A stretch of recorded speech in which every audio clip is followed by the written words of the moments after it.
every really successful person, I think, whether you're, running a tech company, a ministry, a nonprofit, you eventually hit this quiet tension.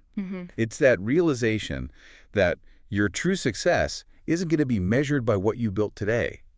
It's about the momentum you leave for whoever comes next. That is the core tension. And frankly, in a world that is just shifting so fast, institutional memory is thinning out, transitions are accelerating. Right. This tension is more urgent than ever. The source material is pretty unequivocal.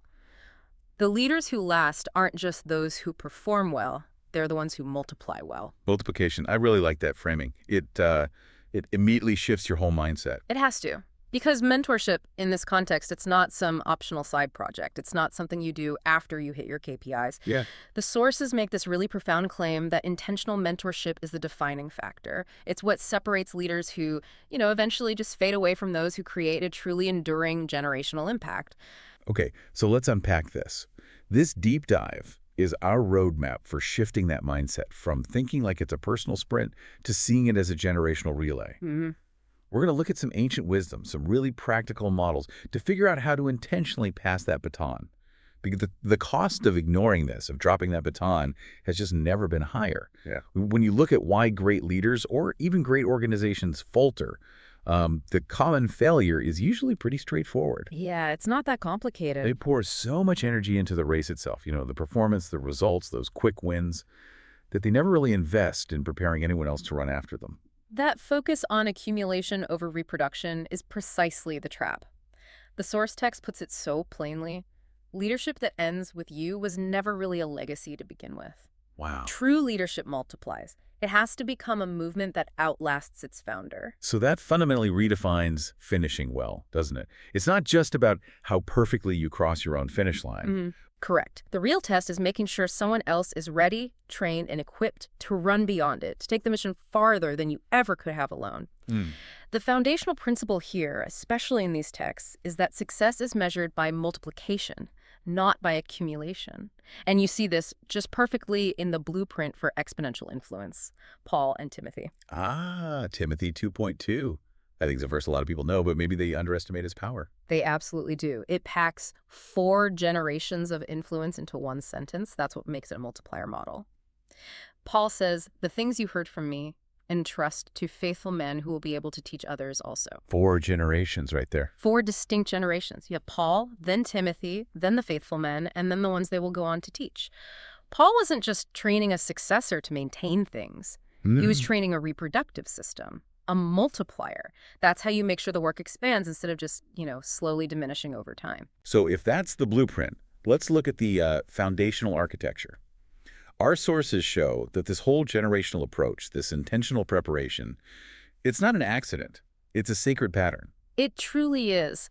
Scripture consistently shows that a leader and their successor are prepared at the same time, often long before the current leader even knows their season is changing. Let's start with, the towering example of Moses and Joshua. This wasn't some sudden handoff at the edge of the promised land, was it? Oh, not at all. Far from it.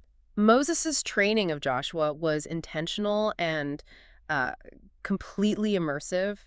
Joshua spent 40 years in what you could basically call the wilderness classroom. The wilderness classroom, I like that. He wasn't just a general, he was Moses' shadow. He learned leadership not by listening to speeches, but by proximity. He was brought up Mount Sinai. So he was an eyewitness. An eyewitness to divine authority. He was always serving in the tent of meeting, which was the spiritual hub of everything. So he didn't just inherit a strategy. He inherited the spiritual authority, the emotional weight of leading through chaos. Exactly. And Moses didn't cling to his position. He got it. He knew his legacy depended on preparing Joshua to carry what he himself would never get to finish. Which took courage. A lot of courage. To let Joshua serve under fire, make mistakes, and build his own credibility over decades. And you have Jesus and the 12. That's the ultimate masterclass in mentorship. And it's packed into 3 really intense years with, ordinary, imperfect men. It's the definitive model. Jesus intentionally poured into this small group, fishermen, tax collectors, zealots, and the sources all emphasize that he measured his success by how unnecessary he made himself. That's a powerful thought. He equipped them to run even farther than he did in his physical ministry. Yeah. The model wasn't built on big public teachings. It was built on intentional presence, deep relationship, and this is critical gradual empowerment. Right. He would send them out in pairs to practice, then bring them back to debrief to correct. That mix of presence and empowerment, it sounds exhausting, but absolutely essential. It is. It's personalized. And then you've got the relational intensity of Elijah and Elisha. This partnership shows a leadership transfer through intimacy and immersion. Elisha wasn't picked by a committee. He was called away from his plow, and he symbolically burned it. Total commitment, no going back. Irreversible commitment. He learned by proximity, just following Elijah from city to city, watching miracles, leadership habits, spiritual grit. And when Elisha asks for that double portion of Elijah's spirit, what is that telling us about succession? It confirms that godly succession is about continuation, not just replacement. It's setting an expectation that the next generation should be stronger. It should have a larger capacity. A larger capacity, more momentum for the mission. It's the ultimate statement against plateauing. The mission has to expand beyond the original leader. So all of this suggests that mentorship is not one size fits all. You need different tools for developing skill versus, say, practice or character. Absolutely. The sources lay out 3 essential models that effective leaders use, and they address those 3 different areas. We call them the what, the how, and the who. Okay, let's start with the most common one, coaching. What does that cover? Coaching is all about the what. It's purely functional, skill development, practicality, solving immediate problems. The classic example is Jethro telling Moses how to delegate. Right, in Exodus 18, Moses was burning out. Completely. He was trying to judge every single dispute himself. Jethro didn't give him a pep talk about his spiritual identity. He gave him a structural, scalable solution. Set up a system of judges. It's textbook efficiency. But there's a huge limitation there, isn't there? There is. Coaching improves competence, yes, but it rarely transforms character. If you only coach, you might just create a highly efficient leader with a weak moral foundation. And that leads us to the second model. Exactly. Apprenticeship. This focuses on the how. Okay, so this sounds like full immersion learning by doing. Precisely. It's all about modeling through sustained proximity. Think Elisha following Elijah, Joshua serving Moses. It transfers knowledge through shared real-world experiences. So it builds muscle memory for leadership. Crucial muscle memory. It teaches you how to handle the pressures, the ambiguities. But the danger of apprenticeship, and this is where a lot of modern leaders get stuck, is that it can create a clone. Or worse, an unhealthy dependency if the mentor isn't intentional about letting go. That fear of the release. That's the trap, which is why the deepest model, the most transformative, is spiritual parenting. And this focuses on the who. Okay, spiritual parenting. This is the identity work we were talking about earlier. It is. It's the formation of identity and character. This model is relational, it's emotional, it's enduring. It focuses on the internal life, the resilience, the moral compass of the leader. Paul calling Timothy, my true son in the faith. That's the heart of it. That's the heart of it. This depth of investment is the only thing that produces true generational multiplication. So the effective leader uses all 3. Coaching answers what? Apprenticeship answers how. And spiritual parenting answers who the leader needs to become. This is where it gets really interesting, I think, looking at the cautionary tales. Our sources show that when leaders fail to mentor, when they drop the baton, the consequences are severe. They are. And the common thread in all these failures is that unreproduced leadership is fragile. That fragility gets exposed in one of 2 ways. It's either passive neglect or it's active insecurity. Okay. So first, look at Eli, the high priest. A respected priest himself, but his failure was this profound neglect of his own sons, Hophni and Phinehas. Right. They were out of control. Morally unrestrained. Yeah. Exploiting the priesthood, committing these grave sins. And Eli knew, but he didn't confront them effectively. So it's not just about functional training. It's about addressing those character flaws head on. Absolutely. Eli basically prioritized his own comfort over correction.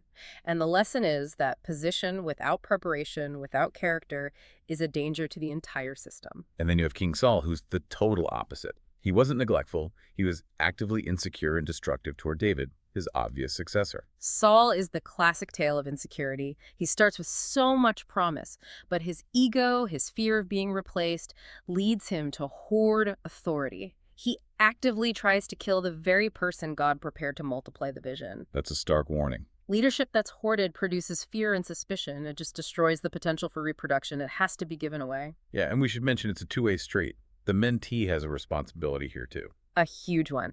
The sources emphasize that the mentee has to actively pursue growth, and that requires immense humility. You can be the best mentor in the world, but if the mentee resists correction, as Proverbs says, the whole process just stalls. That practical tension, the mentor letting go, the mentee stepping up, that brings us to the mentorship roadmap. If hoarding authority is the trap, how do we operationalize the release? The roadmap is designed to do just that, to build competence and confidence gradually so responsibility is entrusted, not just, dumped on someone.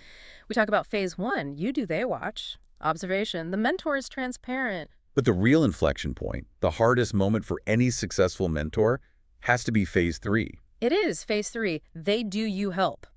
This is where the mentee takes the initiative and the mentor coaches from the sidelines. That's so hard. It's incredibly difficult because the mentor has to give up the driver's seat knowing the mentee will make mistakes.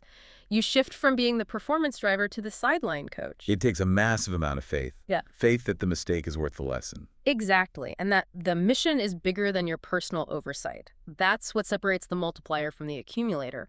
And if you can get through phase 3, you move toward the ultimate goal. Phase 5, they do, others learn. The cycle is now active. And the final act of mentorship is the release, the public commissioning. This final act is the true measure of success. It's an act of faith and obedience, prioritizing the long-term mission over your own personal control.